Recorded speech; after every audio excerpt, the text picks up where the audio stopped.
Yeah, so to immanentize the eschaton implies that there is nothing outside of time in eternity, not even God, because you're also immanentizing the Trinitarian processions in this historical process called the dialectic. Now, I'm aware of the fact that we might be losing some of our audience, and so let me just pivot for a moment, because what Hegel did in the early part of the 19th century in some ways is of inestimable influence, even though there aren't that many Hegelians left today.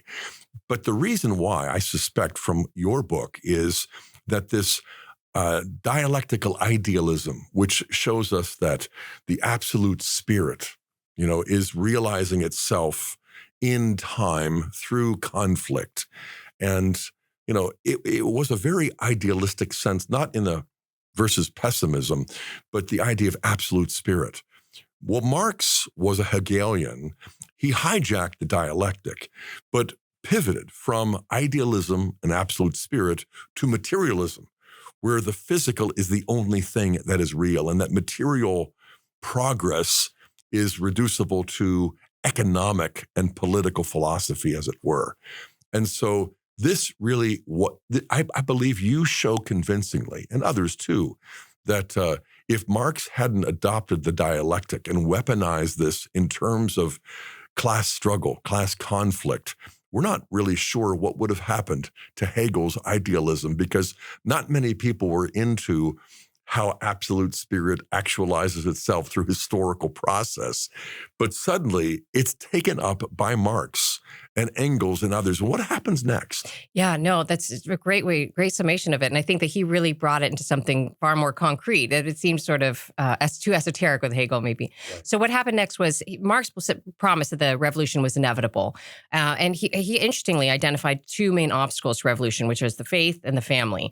I think in both cases, you have a context for your suffering. The faith teaches you that if your circumstances if you're to suffer well your circumstances. And that is a real obstacle to revolution, which wants people to not suffer well, but to suffer poorly and suffer loudly, and to be enraged by your circumstances until you reach a point where you're willing to be a revolutionary. Invariably to make the oppressors do all of the suffering. That's right. Yeah. Dictatorship, the proletariat.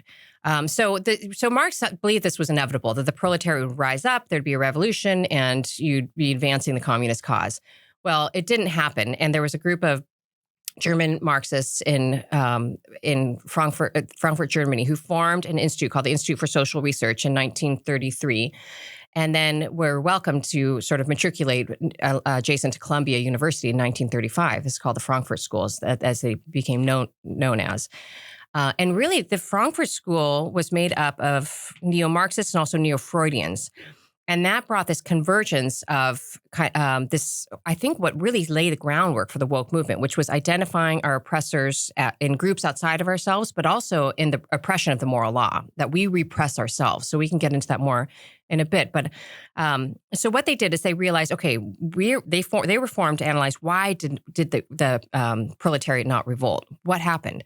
And how can we seed revolution in the West? And they, along with Antonio Gramsci, realized that the revolution had to be broadened beyond the division of class distinction into the culture.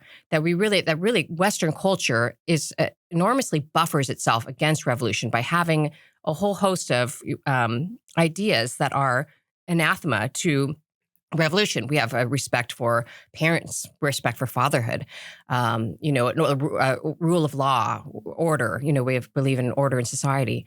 And that was really in destabilizing the institutions that create stability for culture. You have to infiltrate those and destabilize them from the inside out. And through that effort over decades, it was a long game, they knew, you would destabilize society enough through law, through media, through the family, through the sexual revolution, and ultimately through the academy, and deeply through the academy.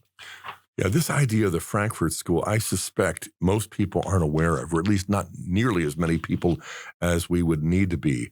When you mention names like Adorno or Habermas and others, I mean, from the 30s through the 50s into the 60s, especially with the rise of a figure like Marcuse that you mentioned.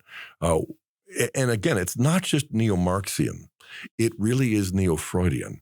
And so the conflict of the genders, the sexes, is now becoming the warp as well as the woof of the fabric of revolution.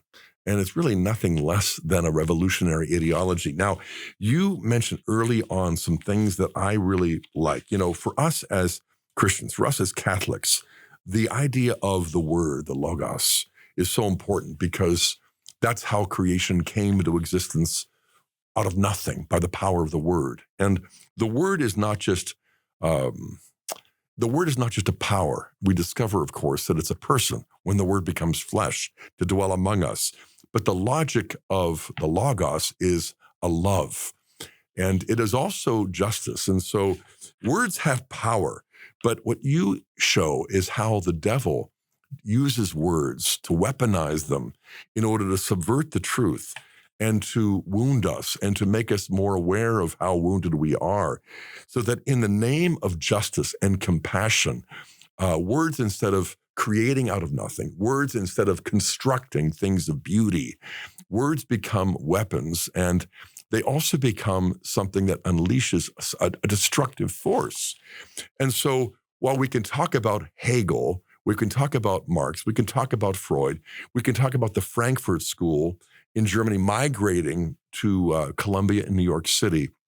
I'm glad you brought up Antonio Gramsci as well, because Gramsci is in Italy the single most influential revolutionary ideologue. It's hard to overestimate the influence that he had, not only there, but through his writings getting translated here and abroad as well. I think younger people are more familiar with Jacques Derrida, or Michel Foucault, and those who are postmoderns and deconstructionists. But in a certain sense, they don't arrive on the scene out of nowhere or out of nothing. They really are feeding from the same poison trough, as it were. So I want to move on, but at the same time, I want to emphasize the extreme value of this opening section, because you lay a foundation that in some ways is anti-foundational. It is corrosive, it is destructive, it is consciously so, and it is powerfully effective for now going on 2 centuries. And so to remain ignorant of these figures, we are so distracted by Brad Pitt or Will Smith or other people who are just like the big names. And they're the ones who influence pop culture. But pop culture is such a fad. It's for a day and it comes and goes. Whereas these people really do rule the world from the grave.